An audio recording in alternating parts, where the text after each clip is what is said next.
একদম শেষ মুহূর্তে নির্বাচনী প্রস্তুতির খবর রাখছেন আমাদের সহকর্মীরা। এই মুহূর্তে ঢাকা 10 আসনের টিচার্স ট্রেনিং কলেজ থেকে যুক্ত হয়েছেন সহকর্মী নাজমুস সাকিব। সাকিব, নির্বাচনী সরঞ্জাম বিতরণ এবং নিরাপত্তা ব্যবস্থা নিয়ে আপনার কাছে কি তথ্য রয়েছে জানাবেন। সরঞ্জাম বিতরণের আসলে সময়টা মূলত কিন্তু দেওয়া হয়েছে সকাল থেকেই। আমরা দেখেছি যে ঠিক কিছুক্ষণ আগে যে ঢাকা 10-এর যে নির্ধারিত স্থান টিচার্স ট্রেনিং কলেজ, সেখানে কিন্তু নির্বাচনী যে সরঞ্জাম সেটা দেওয়া শুরু হয়েছে। যদি একটু দেখাতে চাই যে এখানে কিন্তু আসলে যারা আসলে দায়িত্বপ্রাপ্ত আছেন তারা কিন্তু একের পর এক আসছেন এবং তারা তাদের যে সরঞ্জাম সেই কেন্দ্রগুলোর সরঞ্জামগুলো তারা কিন্তু বুঝে নিচ্ছেন। একটু জানিয়ে রাখতে চাই যে ঢাকা 10 আসনে কিন্তু মোট 136টি কেন্দ্র রয়েছে, তার মধ্যে অনেকগুলো কেন্দ্র আসলে ঝুঁকিপূর্ণ রয়েছে এবং এই কেন্দ্রগুলোর নিরাপত্তার জন্য আইন শৃঙ্খলা বাহিনীর যারা সদস্য তারাও কিন্তু রয়েছেন এবং এর বাইরেও আসলে আনসার ভিডিপি যারা আছেন তাদেরকে মূলত এইসব জায়গায় নেওয়া হয়েছে যাতে কোনো ধরনের নিরাপত্তার সংকট তৈরি না হয়।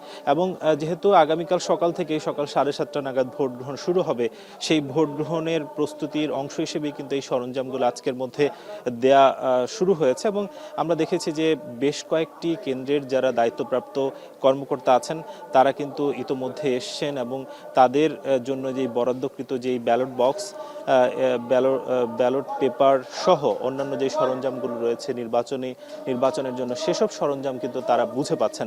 আমরা বেশ কয়েকজনের সঙ্গে কথা বলেছিলাম, তারা যেটা বলছেন যে আসলে একটি নির্বাচন নির্বিঘ্নভাবে তারা উপহার দিতে চান এবং কেন্দ্রগুলোতে যাতে কোনো ধরনের অপ্রীতিকর অবস্থা তৈরি না হয় এবং কারো কোনো ধরনের যাতে অভিযোগের মধ্যে আসলে তারা না পড়েন, তার জন্য তারা কিন্তু পর্যাপ্ত পরিমাণে ব্যবস্থা গ্রহণ করেছেন।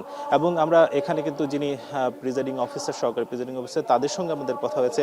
তারা যেটা বলছেন যে একেবারে আজকে শেষ হওয়া পর্যন্ত অর্থাৎ 136টি আসনের যারা দায়িত্বপ্রাপ্ত কর্মকর্তা আছেন তাদের হাতে তাদের যে সরঞ্জামগুলো সেগুলো আসলে তুলে দিবেন। সব মিলিয়ে বলা যায় যে এখনো পর্যন্ত আমরা দেখছি যে সব মিলিয়ে পরিস্থিতি ভালো এবং যারা আসলে আসেন তাদের হাতে নির্বাচনী সরঞ্জামগুলো তুলে দেওয়া হচ্ছে। এই ছিল টিচার্স ট্রেনিং কলেজ থেকে সবশেষ। ঢাকা 10 আসনের নির্বাচনী প্রস্তুতির খবর জানাচ্ছিলেন সহকর্মী নাজমুস সাকিব। এদিকে আমাদের আরেক সহকর্মী আছেন ঢাকা 16 আসনে, সেখানে নির্বাচনী সরঞ্জামের খবর জানাতে আমাদের সাথে যুক্ত হচ্ছেন পুলক। জানাবেন, নির্বাচনী সরঞ্জাম বিতরণের সবশেষ কি তথ্য রয়েছে আপনার কাছে? ধন্যবাদ। আমি বর্তমানে আছি ঢাকা 16 আসনে, যেই কেন্দ্র থেকে আসলে নির্বাচনী সরঞ্জাম যে ঢাকার 16 আসনে যে 137টি কেন্দ্র রয়েছে, এই 137টি কেন্দ্রে বিতরণ করা হবে। এটি হচ্ছে Mirpur Bangla school and college. এখনও বর্তমানে বলা চলে যে মূলত 10টার পরই সরঞ্জাম বিতরণ শুরু হওয়ার কথা থাকলেও এখনও পর্যন্ত কিন্তু এই আসনটিতে নির্বাচনী সরঞ্জাম এসে পৌঁছয়নি, যার ফলে যারা কর্মকর্তারা রয়েছেন, নির্বাচনী কর্মকর্তারা রয়েছেন, তারা কিন্তু এখনও এখানে অপেক্ষা করছেন। এখানে একটু জায়গা যদি দেখাতে চাই, এই যে স্কুলের প্রাঙ্গণটি রয়েছে, এখানে কিন্তু এই যে সর্বমোট যে কয়টি কেন্দ্র রয়েছে, এই মোট কেন্দ্রগুলোর যতগুলো কর্মকর্তা রয়েছে সবাই কিন্তু এখানে অপেক্ষা করছেন। এছাড়া এই যে ভোটের সরঞ্জামগুলো সেগুলো সকাল থেকে কিন্তু এই প্রিজাইডিং অফিসার ও আইন শৃঙ্খলা রক্ষাকারী বাহিনীর তত্ত্বাবধানে এই ভোট কেন্দ্রে পাঠানো হবে।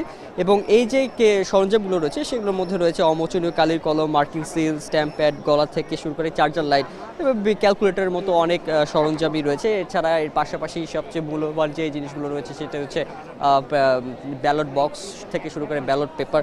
এগুলো কিন্তু আজকে বিকেলের মধ্যে কিন্তু সব এই যে সর্বমোট 137টি কেন্দ্র রয়েছে ঢাকা 16 আসনে, এই বিকেলের মধ্যে সবগুলো পৌঁছানোর কথা রয়েছে। তো এখনো পর্যন্ত আসলে এই যে মালামাল পরিবহন এগুলো আসলে কিন্তু এই ভোট কেন্দ্রে পৌঁছয়নি। তো এই পৌঁছানো না কারণে কিন্তু এখানে যে কর্মকর্তারা রয়েছেন, এছাড়া যে আইনশৃঙ্খলা রক্ষাকারী বাহিনী রয়েছে, সবাই কিন্তু এখানে মোতায়েন রয়েছে পর্যাপ্ত পরিমাণে। তো বর্তমানে ঢাকা 16 আসনের Mirpur Bangla school and college থেকে এই ছিল আমার কাছে সর্বশেষ। ঢাকা 16 আসনের নির্বাচনী প্রস্তুতির খবর জানাচ্ছিলেন শাহরিয়ার জামান পুলক। দেশের সবচেয়ে মজবুত আরএফএল ল্যাডার, যা 606